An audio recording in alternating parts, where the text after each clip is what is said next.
আমি গতবার রায়গঞ্জ বিধানসভা কেন্দ্রে জয়ী হয়ে বিধায়ক হয়েছিলাম আর বিধায়ক হয়ে অনেক কাজ করেছি রায়গঞ্জবাসীর জন্য। আমার রিপোর্ট কার্ড দেখলেই তা বোঝা যাবে। তাই মানুষের কাছে আর একবার কাজ করার জন্য সুযোগ চাইছি। কারণ লোকসভা নির্বাচন হয় এক নিরিখে আর বিধানসভা নির্বাচন হয় আরেক নিরিখে। এখানে আমাকে জেতালেই রায়গঞ্জের উন্নয়ন সম্ভব, কারণ রাজ্যে রয়েছে শাসক দল। এই মন্তব্যই করলেন রায়গঞ্জ বিধানসভা উপনির্বাচনে তৃণমূল কংগ্রেস প্রার্থী কৃষ্ণ কল্যাণী। তিনি বলেন, লোকসভা নির্বাচনে আমরা ব্যর্থ হয়েছি। এখানে তার পর্যালোচনা করবে দল। কোথায় ভুল ত্রুটি ছিল সেগুলো খতিয়ে দেখে আগামী দিনে যাতে সেগুলো শুধরে নিয়ে আবারও আমরা এই আসনটি জয়লাভ করতে পারি, সে ব্যাপারে রায়গঞ্জে তৃণমূল কংগ্রেস কর্মীরা এবার তাকে জেতাতে ঝাঁপিয়ে পড়বে বলে তিনি আশা প্রকাশ করেন। তিনি বলেন, লোকসভা নির্বাচনে কোনো অন্তর্ঘাত হয়নি, আমরা ঠিকমতো মানুষকে বোঝাতে পারিনি, তাই হেরেছি। এবার আর সেটা হবে না।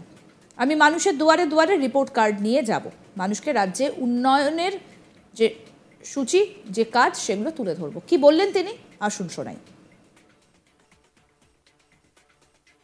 আমি প্রথমে আমাদের দলের নেত্রী মাননীয় মুখ্যমন্ত্রী মমতা বন্দ্যোপাধ্যায়কে নিজের হৃদয় অন্তরস্থল থেকে ধন্যবাদ, কৃতজ্ঞতা জানাচ্ছি যে উনি আমার উপর আস্থা রেখেছেন, বিশ্বাস রেখেছেন।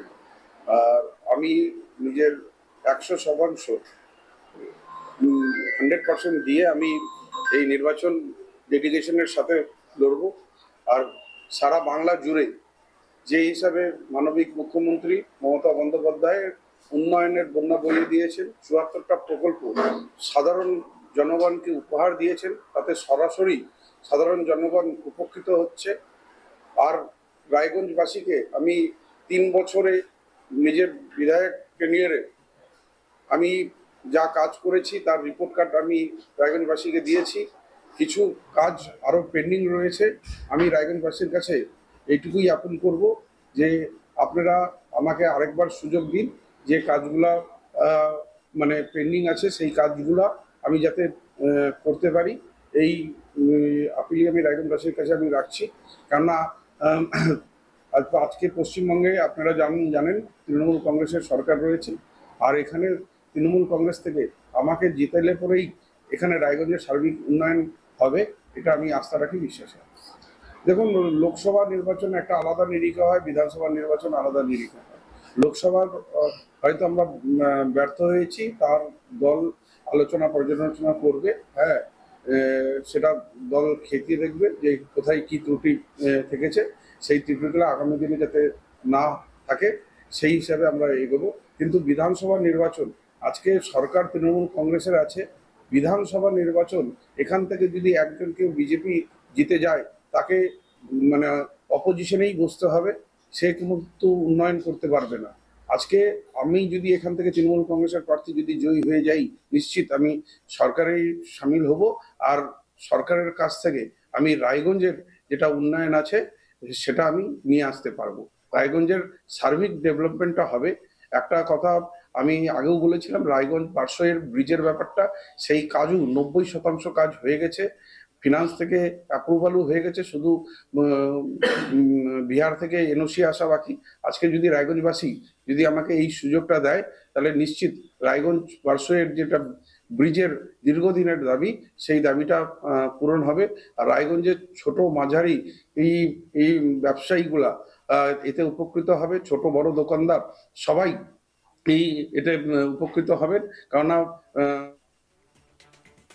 আপনাদের শোনাবো এবার কি বলছেন তৃণমূল নেতা সন্দীপ বিশ্বাস, শুনুন। আপনাদের মনে হচ্ছে জেতাতে হবে, আমাদের দলের ক্যান্ডিডেট হিসেবে গ্রহণযোগ্যতার জায়গায় পৌঁছে যেতে হবে। ম্যাডাম চিফ মিনিস্টার, আমাদের দলনেত্রী মমতা বন্দ্যোপাধ্যায়, সেনাপতি অভিষেক বন্দ্যোপাধ্যায়ের অনুগত সৈনিক আমরা দলের হয়ে কাজ করে যাতে যে ক্যান্ডিডেট হবে তাকেই জয়ী করবার জন্য আমাদের প্রাণপণ লড়াই করতে হবে। মানুষের দরজায় পৌঁছে যেতে হবে, মানুষের ঘরে ঘরে আমাদের কথাকে আওয়াজ করতে। কিন্তু কৃষ্ণ কল্যাণী যে অভিযোগটা করলো অন্তর্ঘাতে, সেটা পরের ব্যাপার। অভিযোগ করছে ওর, তার জন্য কি দল আমাদের ঘাড়ের থেকে মাথাটাকে আলাদা করে দিয়েছে? না, তাহলে ওনার অভিযোগ করছেন, এই বিষয়ে কি বলবেন? না, সেটা ওনার ব্যাপার, ব্যক্তিগত। ওনাকে জিজ্ঞাসা করেন, ওনাকে জিজ্ঞাসা, যে অভিযোগ করছে তার সাথে তার কথা বলবেন, তার কথা বলে আমার সাথে কথা বলে লাভ আছে? পুরো চেয়ারম্যান কানাইয়ালাল আগারওয়ালের কি বক্তব্য উঠে আসছে এই বিষয়ে, এবার সেটা শোনাবো। দলে যাকে টিকিট দিক আমরা ওই প্রার্থীকে জেতানোর চেষ্টাটা করব।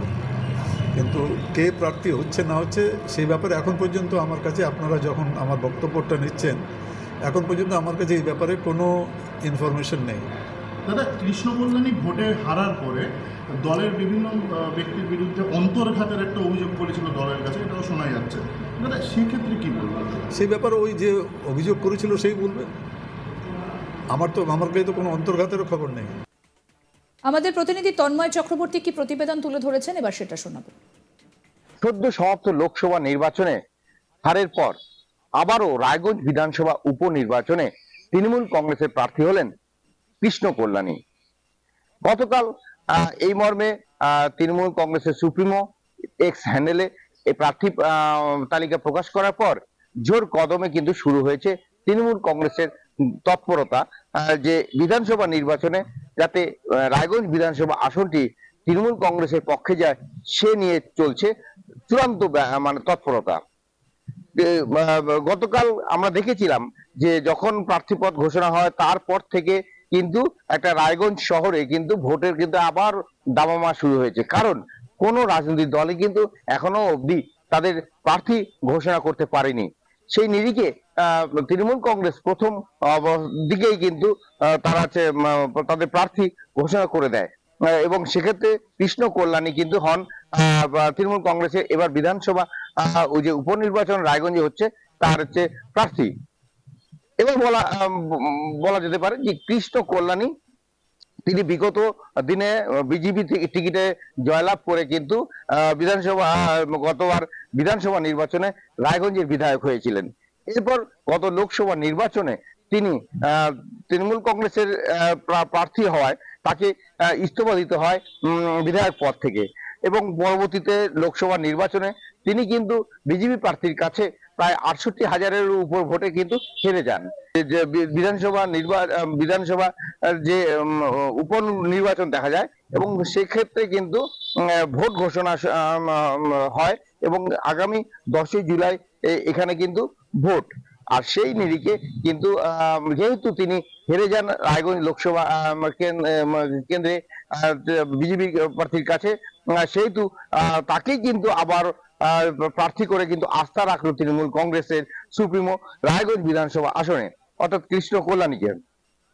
কৃষ্ণ কল্যাণী গতকাল সাংবাদিকদের কাছে মন্তব্য করেন যে লোকসভা নির্বাচনে তার যে হার হয়েছে তা কিন্তু তিনি মেনে নিয়েছেন এবং লোকসভা